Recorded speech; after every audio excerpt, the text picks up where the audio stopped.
పిల్లలకి స్కూల్ పాఠశాల అయితే పేరెంట్స్‌కి స్కూల్ పేరెంట్స్‌శాల.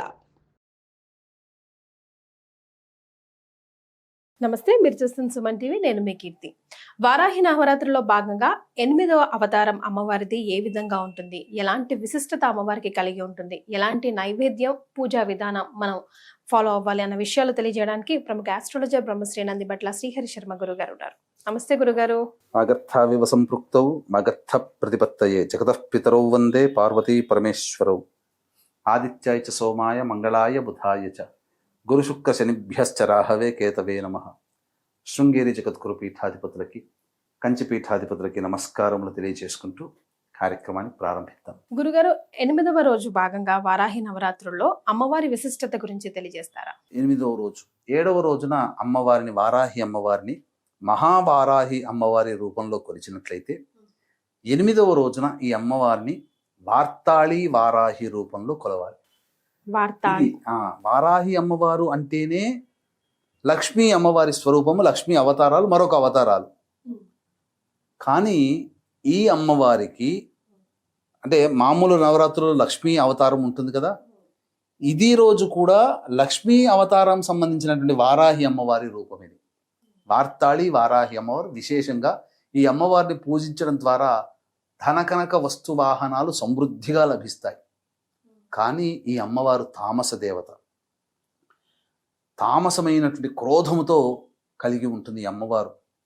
కాబట్టి ఈ అమ్మవారు ఎలా ఉంటుందంటే ఎర్రటి వస్త్రాన్ని ధరించి నిప్పు కణికల్లాంటి కన్నులతో ఉంటుంది.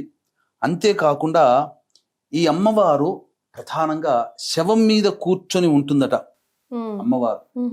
3 కన్నులు ఉంటాయట. ఈ 3 కన్నుల నుంచి అగ్నికీలలు వెలువడుతున్నట్టుగా ఉంటుంది వార్తాళి వారాహి అమ్మవారు.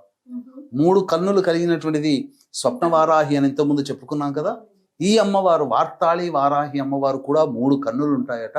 ఎర్రటి వస్త్రాల్ని ధరించి ఉంటుందట, శవం మీద కూర్చొని ఉంటుందట. కాబట్టి ఈ 8వ రోజున వార్తాళి వారాహి అమ్మవారి పూజలో భాగంగా ఈ వార్తాళి వారాహి అమ్మవారిని ఇలా కూర్చొని ఎర్రటి వస్త్రాలు ధరించి శవం మీద కూర్చొని ఉండి నిప్పు కణికల లాంటి 3 కన్నులతో తేజోయమానంగా విరాజిల్లుతున్నటువంటి ఆ అమ్మవారిని భావన చేసుకుంటూ ఈ 8వ రోజున గనక పూజ చేసినటువంటి వ్యక్తులకి అమ్మవారి అనుగ్రహం చేత ప్రధానంగా లక్ష్మీ ప్రాప్తి కలుగుతుంది.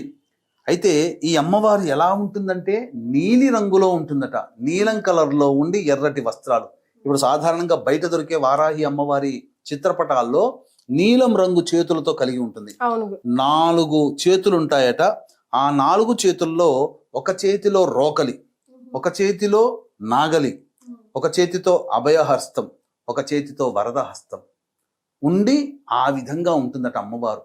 అంటే నీలవర్ణము, ఎర్రటి వస్త్రాలు, 3 కన్నులు, శవం మీద కూర్చొని రోకలి, నాగలి, అభయము, వరదహస్తముతో ఉన్నటువంటి అమ్మవారిని తదేకముగా భావన చేసుకుంటూ ఈ 8వ రోజున ఎవరైతే పూజ చేస్తారో ఆ అమ్మవారి అనుగ్రహం వలన లక్ష్మీ ప్రాప్తి, ధనం కావాలి అనుకునేవాడు, రుణగ్రస్తుల నుంచి విమోచనం పొందాలనుకునే వాళ్ళకి రుణ విమోచనం అయిపోతుంది.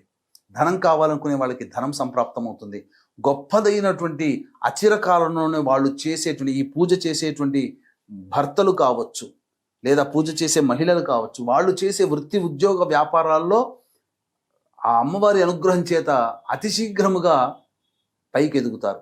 తద్వారా వ్యాపారంలో అందరి తోటి వ్యాపారస్తుల కంటే వీళ్ళది వ్యాపారం బాగా సాగుతుంది. ధనానికి లోటు ఉండదు, చింత ఉండదు, ధైర్యం ఉంటుంది ఈ వారాహి అమ్మవారిని పూజ చేయడం ద్వారా. కాబట్టి ప్రతిరోజు లాగానే ఈ 8వ రోజు కూడా పూజ చేసేసుకునేటువంటి వాళ్ళు ఇంకొక రోజుతో సమాప్తమైపోతుంది. చక్కగా పూజ చేసుకున్నాము, లేదా మధ్యలో 7వ రోజు మొదలుపెట్టిన వాళ్ళు, 5వ రోజు మొదలుపెట్టిన వాళ్ళు, 3వ రోజు కూడా మొదలుపెట్టినటువంటి వాళ్ళకి ఈ పూజలన్నీ చేసుకుంటున్నాము. కానీ ఇంతకుముందు పూజలు అనేటువంటివి మనం చేసుకోలేదు మిగతా రోజులై. ఆ అమ్మవార్ల యొక్క అనుగ్రహం కూడా మనకు కలగలేకపోతుంది. మధ్యలోంచి మొదలుపెట్టాం కదా అని భావన చేసుకునేటువంటి వాళ్ళకి, ప్రతిరోజు పూజ చేసుకునే వాళ్ళకి పూజ, హోమము, పూర్ణాహుతితో ఆ పూజ సంపూర్ణమవుతుంది. అలాగే ఏ ఇతర కారణాల వల్లనైనా కానీ పూజలు చేసుకోకుండా ఉండి బాధపడుతూ ఈ పూజ అనుగ్రహం, అమ్మవారి ఫలితాన్ని మనం పొందలేకపోతున్నాం అనేటువంటి వాళ్ళకి చక్కటి ఆనందకరమైనటువంటి వార్త మన పీఠం ఆధ్వర్యంలో జూలై 5వ తారీఖు రోజున చక్కగా ఈ 9 అవతారాలకి సంబంధించినటువంటి 9 అమ్మవారి యొక్క హోమాది కార్యక్రమాలు మధ్యాహ్నం 3 గంటలకి 5వ తారీఖు రోజున ప్రారంభమవుతుంది. 12 గంటల లోపల మీ గోత్రనామాలు నమోదు చేసుకోవచ్చు. ఈ కార్యక్రమంలో నమోదు చేసుకున్నటువంటి వాళ్ళకి శక్తిపాతము చేయబడినటువంటి శంకరుంగలి మాలని అందివ్వడం జరుగుతుంది. రైట్. మరి 8వ రోజు అమ్మవారి అవతారంలో భాగంగా ఎలాంటి నైవేద్యం సమర్పించాలంటారు గురుగారు? ఈ అమ్మవారికి చక్కెర పొంగలి లేదా బెల్లముతో చేసినటువంటి ఏ స్వీట్ అయినా కానీ ఈ అమ్మవారికి నైవేద్యంగా పెట్టవచ్చు.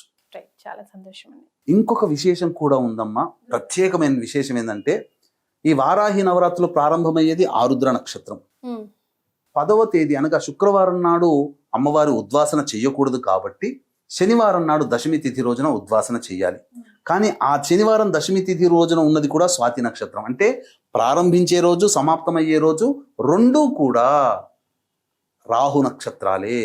ఈ వారాహి అమ్మవారి రూపం కూడా రాహుస్వరూపం. ఎందుకంటే సగం వరకు దేహమే మానవ రూపం, మిగతాదంతా మరి ఒక రూపం. రాహు కూడా మొండె రూపం వరకే రాహు, తలకాయ రాహుది కాదు.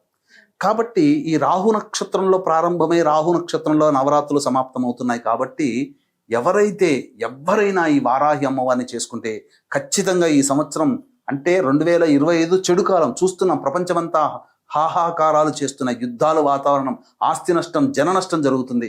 ప్రకృతి విపత్తులు వస్తున్నాయి. అటువంటి సమయంలో ఈ అమ్మవారిని ఆరాధన చేయడం ద్వారా మనం రక్షింపబడతాము. దైవానుగ్రహం మనకు కలుగుతుంది, మనకు మన కుటుంబానికి కలుగుతుంది. ఇటువంటి అద్భుతమైనటువంటి కలయికలు కలిగినటువంటి రోజు కాబట్టి చక్కగా ఆచరించండి, తరించండి. చాలా సంతోషం గురుగారు. కులంకుశంగా ప్రతి ఒక్కటి కూడా వారాహి అమ్మవారికి సంబంధించి వివరించారు. ధన్యవాదాలు. సర్వం శ్రీ ఉమామహేశ్వర పరబ్రహ్మార్పణమస్తు.